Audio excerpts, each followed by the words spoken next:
Right, okay, so in here is where the fuse board is. And as you can see, it is absolutely savage. So, like, at least they put caution tape on it, which is a good thing. But yeah, so if you have got one of these fuse boards in your house, then inside, here we go. Inside the carrier housing, you'll see there's like that fabric bit there. So what we've got to do is basically we've got to safely take them out, and then we've got to wrap them up, and then we've got to contact a company to come and dispose of them properly, basically, because that is asbestos and it's a controlled substance. So yeah, so happy days. Thank you, 1970s. Right, so we've got the kitchen. So we're going to run some trunking down, and then we're going to put sockets just above the tile line. Any of the existing sockets, like these, like why do you tile around a socket? Like, that really does grate me, that does. We're going to change the light fitting and put an LED strip light in. We're going to redo all the wiring. So unfortunately, with the lights, there's no earth on the lights, so this metal fitting shouldn't even be there. Yeah. We're going to renew all the pendants, renew all the wiring. Unfortunately, with all these magnitude of boxes that we've got on the wall, we're going to have to go around and blank plate them all. And then we're going to run trunking all nice and neatly around to utilise the cable route. So basically, a couple of sockets over here, a couple of sockets over here, a couple over there. And then we're going to go upstairs to the bedrooms to get that all sorted as well. So yeah, as you see, beautiful. Look, it's a lovely standard. Like, they've done a really nice job on this, just in the wrong order. So, and this isn't something new that we have. We have this quite often. And yeah, and I feel sorry for people because they spend an absolute fortune getting things ready and they don't truly understand what they're getting themselves in for. And then we come along and go, surprise, we're going to trash your house. So, yeah, so again, we're going to replace all these fittings. We're going to put a couple of sockets in each of the rooms.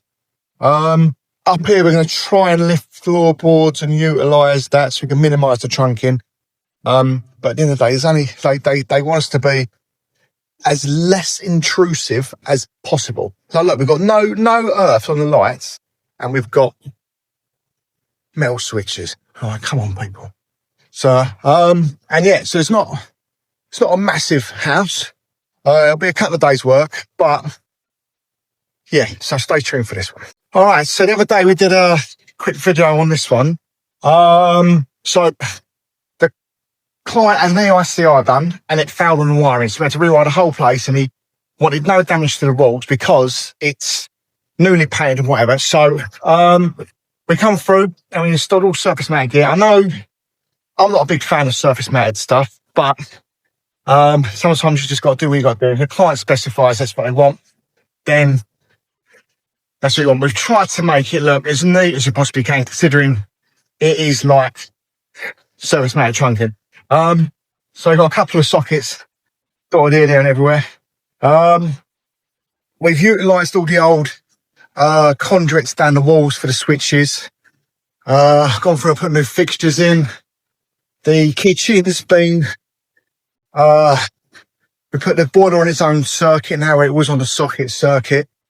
Put some new sockets in the kitchen. We come to the fuse board. And then we've installed a nice new RCBO board. And then, yeah, and then upstairs we've got a couple of bedrooms. Sorry, it's been a bit of a mad rush today. So yeah, so we go upstairs. So again, we've got new lights. Up we go, up we go. Do. So, so in the bathroom, put a new light. They probably didn't have an extractor fan, so we stuck an extractor fan in. And then we come through, we've got a couple of sockets. So this room had one socket, we've now put two in it. New light fitting. Again, everything's all surface mounted in this property. So, and we go into the master bedroom. I've got a couple of sockets. And then trunking comes over again. And then comes down. And then, ta-da, light in the cupboard. All right. But yeah, so that's that. So busy. But yeah, so got there. So hopefully we're going to sign it off tomorrow with the client. Just got to do a few little snaggedy bits, like put some expanding foam in the wall where the fuse board was, so we can block off that airflow. We also installed fire alarms as well, because the property never had hardwired fire alarms. We've got one there, we've got one here, and then round in the kitchen, obviously, we've got a heat detector as well. So, oh, I know, young Toby. Hi, Toby. All right, so we're coming on Saturday. Just to run the Hoover through, just a little farm key, I'll get all the rubbish out. So with this one, like Toby's kind of, I've been here, but my mind's been elsewhere because we've been dealing with some business politics and things like that all week.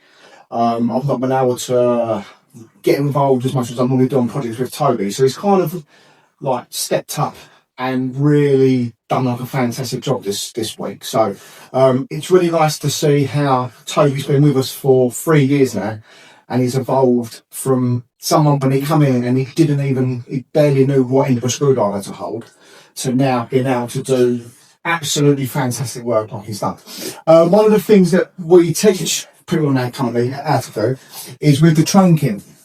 So normally people would just slap the trunking on the wall and they'll walk off. What we do, we put it on the wall and then we cork it all the way around the edge. The reason why we do this is so it blends in and it doesn't stand out. So if you look around at the trunking that we did yesterday, yeah, it doesn't jump out. So, but in the kitchen, right here,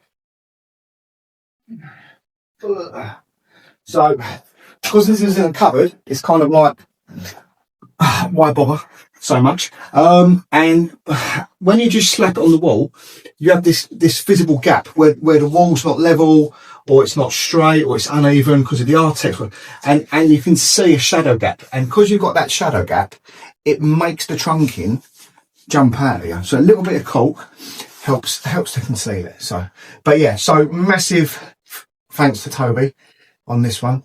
So, oh, and Anastasia, who's helped hoover up and is the camera woman for today's video. So thank you, Anastasia. All right, well, thank you everybody for watching. I really appreciate it. And yeah, we'll see you on the next one.